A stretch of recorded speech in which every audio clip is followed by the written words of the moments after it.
तानसेन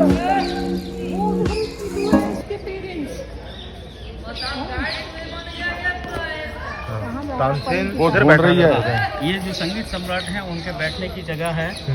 ये जो आप देख रहे हैं अनूप तालाब, यहीं पे कंपटीशन बादशाह अकबर ने कराया था, क्योंकि तानसेन को क्या था, बहुत प्राउड हो गया था, घमंड हो गया था कि मेरे जैसा संगीतज्ञ अब इस दुनिया में दूसरा कोई नहीं। तानसेन हो गया था, तानसेन फिर हार गए थे ना। तो उनका घमंड को डाउन करने के लिए बादशाह अकबर ने यहाँ पर एक कंपटीशन कराया गया था। आपने सुना होगा, दीपक जल गए थे, दीपक बुझ गए थे।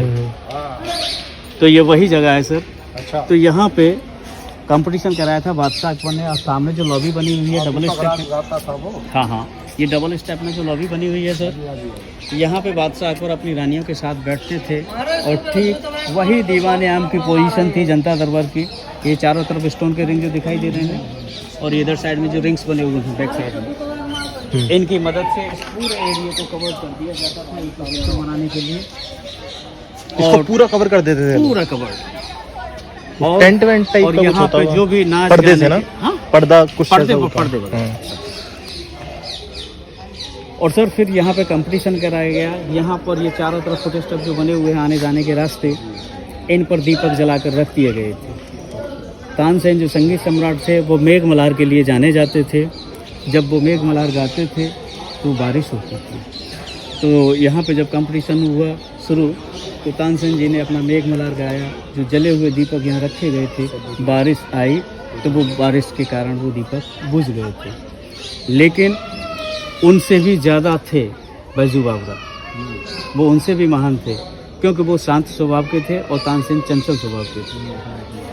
वो शांत स्वभाव के वैसे थे जैसे समंदर रहता है ना, शांत रहता है जब तक रहता है, लेकिन जब वो उमेड़ में आता है तो बड़े बड़े पर्वतों को भी अपने साथ बाहर के लिए। तो ठीक वही कंडीशन थी यहाँ पे। जब उनकी बारी आई बैजू बावरा की, तो उन्होंने अपना दीपक राग गाया। और जब दीपक राग गाया तो वो राग में इतने मस्त हो गए थे कि यहाँ के जो रखे हुए दीपक थे, दीपक तो जले, लेकिन उसी अग्नि में वो खुद भी जलने लगे थे, अंदर से हीट फील करने लगे थे। तो जब उनकी एक बेटी थी जिसका नाम था Chandrakala, she was the student of Tansen. तो वो तानसेन की शिष्या हुआ करती थी। फिर उसने मेघ मल्हार गाया, फिर बारिश हुई और बारिश से दीपक भी बुझे और अपने फादर की जो बॉडी में जो जलन हो रही थी उसको भी शांत किया। ठीक सर।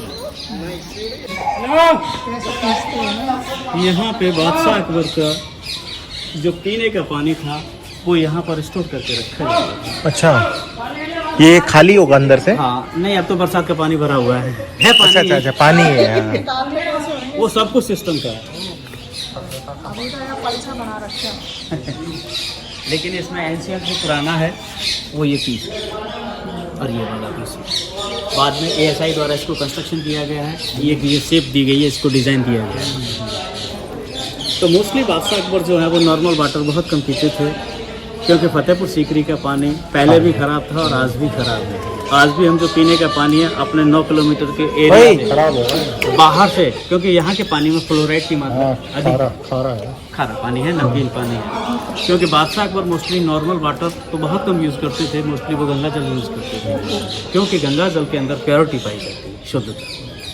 और इधर वाइट बिल्डिंग जो बना हुआ है सर, ये बादशाह अकबर का हमाम हुआ करता था, नहाने धोने का। और इधर साइड में तो लेफ्ट में आप देख रहे हैं, ये बादशाह अकबर का, उन रानियों का ये डाइनिंग हॉल हुआ करता था। यहाँ पे बैठकर वो खाना खाते नीचे खाने की पद्धति बिल्कुल सिंपल थी, नीचे जमीन में बैठकर।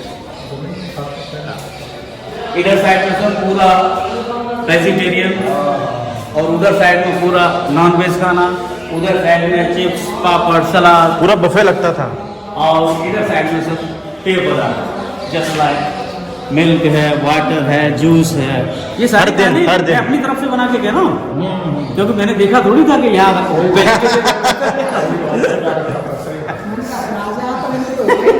नहीं, लेकिन इमेजिनेशन। लेकिन मोस्टली खाना खाने की जो पद्धति थी बिल्कुल सिंपल थी।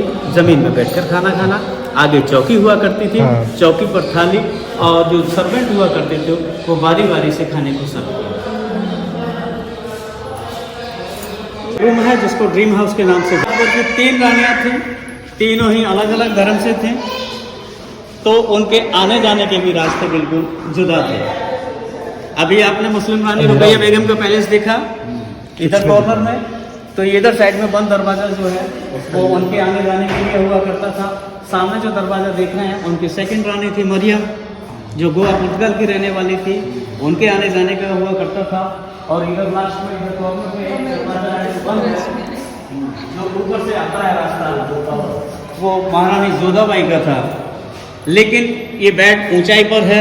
आपके जहन में कोई सवाल होगा कि बेड हमेशा नीचे रहते हैं, लेकिन ये ऊंचाई पर क्यों है? और इस पैलेस ये कहाँ बेड? यही बेड है बादशाह अकबर का किंग साइज बेड। अच्छा यहीं सोते थे? अच्छा अरे अच्छा ये बेड है पूरा है? मुझे लगा इतना सा है। रोजेस गार्डन हुआ करता था। रोजेस वाटर क्यों हुआ करता था? पहले कूलिंग के, ठंडक के लिए, और सेकंड खुशबू के लिए। इसके अंदर 3 साइड से सब सीढ़ियाँ लगाई जाती थी, लेकिन सीढ़ियाँ टेम्परेरी हुआ करती थी। पहुंचने के बाद तुरंत उनको हटा दिया जाता। मुस्लिम रानी उनके लिए इधर साइड से सीढ़ी लगाई जाती थी, मरियम के लिए इधर साइड से लगाई जाती थी, और हिंदू रानी जोधाबाई जो महारानी थी, जो इनको खिताब भी मिला था मलिका हिंद, उनके लिए उधर से सीढ़ियाँ लगाई जाती थी। अब कहानी आती है कि ये बेड ऊंचाई पर क्यों है। इसका मुख्य उद्देश्य था सुरक्षा से, क्योंकि गैरों से कम अपनों से खतरा ज़्यादा रहता है। तो अगर हमारा बेड नीचे होगा, अटैक के दौरान अगर हम पे कोई भी हमला करता है तो हम निश्चित है मारे जाएंगे। लेकिन अगर वही हम ऊंचाई पर होंगे तो एक हमको टाइम मिलेगा, तो हम अपना बचाव, अपना पक्ष रख सकते हैं। भागने के लिए भी है ना? हाँ, विंडो थी। और दूसरी बात सर, इसके अंदर पानी क्यों रहता था? इसका भी एक मुख्य कारण था, वो भी सेफ्टी का एरिया। यहाँ पानी रहता था? 5 से 6 इंच रोजेस वाटर रहता था गुलाब सर, पूरे में, पूरे कैंपस के अंदर। तो ये जब चढ़ते थे उतरते थे तो स्टेप लगाए जाते थे ना, उनके लिए अच्छा। बादशाह थे, अच्छा अच्छा कोई नॉर्मल आदमी थोड़ी थे। हटा लेते थे। उनको हटा दिया जाता था तुरंत। ओके ओके, तो मतलब पानी से होके तो जाते थे रोजेस वो? वाटर जो होता था, सेफ्टी का दूसरा लिहाज ये भी था कि आपने एक सीरियल देखा होगा चंद्रकांता। हाँ हाँ, चंद्रकांता की कहानी। आपने वो सीरियल देखा है चंद्रकांता? तो हाँ। चंद्रकांता में किस कन्या का वर्णन किया गया था? हम्म, तो जो अपने पैर के नाखूनों में पॉइजन लगा के चलती थी। वो भूल जाता है। तो जैसे ही बादशाह के साथ अगर कोई इस तरीके की वारदात करने की अपने जहन में लाता है, सोचता है, तो जैसे ही वो यहाँ आएगा तो स्टेप तो हटा दिए जाते थे। तो यहाँ क्या रह गया? केवल पानी, गुलाब। जैसे ही वो आएगी और कोशिश करेगी भी, तो आएगी तो पानी के माध्यम से। तो जैसे ही पानी से टच होती तो पानी का कलर चेंज हो जाएगा। अगर पानी का कलर चेंज हो रहा है तो बादशाह खुद को समझ जाते थे कि मेरे लिए अब खतरा है, बी अलर्ट, अटेंशन। ठीक सर? अब से मैं भी इनके अंदर भी पानी भरा जाता था, लेकिन डिफरेंट टाइप के परफ्यूम्स होते थे, विभिन्न प्रकार के टिश्यू इनके अंदर डाले जाते थे, ताकि इतनी खुशबू आ रही है। जिस ओर से भी हवा आए वो खुशबू वाले कैंपस के अंदर।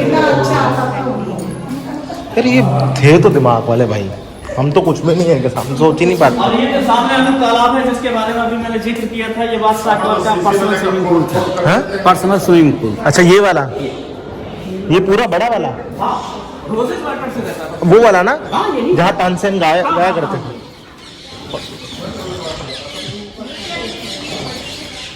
ये ऊपर जाने के सारे रास्ते क्लोज हैं। अच्छा ये बंद है?